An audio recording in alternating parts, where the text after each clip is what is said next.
ہوتا ہے. یاد رکھیے. السلام علیکم. فیض بھائی بہت سارے لوگ جو ہے تو جو لوگ بیمار رہے تو ان پہ سے کالی مرغی وغیرہ اتار کے پھینکتے ہیں ان کا ہاتھ لگا کے, تو وہ کیسا ہے؟ بھائی نے سوال کیا کہ کوئی بیمار ہو جائے تو لوگ کالی مرغی یا انڈا یا بکری ہاتھ لگا دیتے ہیں, کیسا ہے؟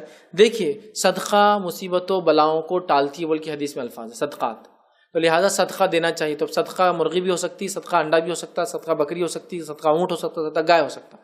لیکن ہمارا مسئلہ یہ صدقہ بولے تو ایک تو بہت بری چیز, وہ چیز جو کسی کو کامنا ایسی ہوتی ہے. تو صدقہ بولے تو منگل کے دن دیا جاتا ہے, ہفتے کے دن دیا جاتا ہے.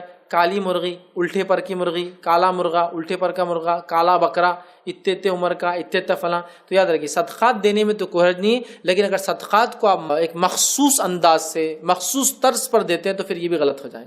کالی مرغی کیوں دے رہے آپ صدقے میں؟ صرف سفید نہیں دے سکتے آپ, لال نہیں دے سکتے آپ, یہ مسئلہ ہے ہمارا, یہ مسئلہ ہے. تو لہٰذا انڈا, مرغی, بکرا ہاتھ لگا کے بغیر ہاتھ لگا کے صدقے میں دینا جائز ہے, لیکن انڈے کو خاص موقع پر ڈالنا, مرغی کو خاص کلر اور خاص دن دینا, بکری کو کرنا, یہ سب بلی اور یہ سب کفریہ عقائد والوں کے جو طریقے وہ ہے, اس کی تو اجازت میں نہیں دوں گا. لیکن ہاں کوئی چاہے تو انڈا, مرغی, بکرا یا کوئی اور چیز اناج وغیرہ پیسے ہاتھ لگائے, بغیر ہاتھ لگانا بھی کوئی ضروری نہیں. لیکن اب چلیے آپ کے ہاتھ دینا چاہے تو دے سکتے ہیں, لیکن اس کو مخصوص کرنا, مخصوص دن دینا جو کہ سنت سے ثابت نہیں ہے, مخصوص وزن میں دینا, مخصوص کلر میں دینا جو سنت ثابت نہیں ہے, یہ ساری چیزیں چونکہ کفریہ لوگوں کی, کافر لوگوں کا طریقہ اور مشابہت ہے, لہٰذا یہ درست نہیں ہوں گا. تو صدقہ دینے میں کوئی حرج نہیں ہے. اس قسم سے جو دے جا رہے یہ بالکل درست نہیں ہوں گے اور غلط ہوں گے.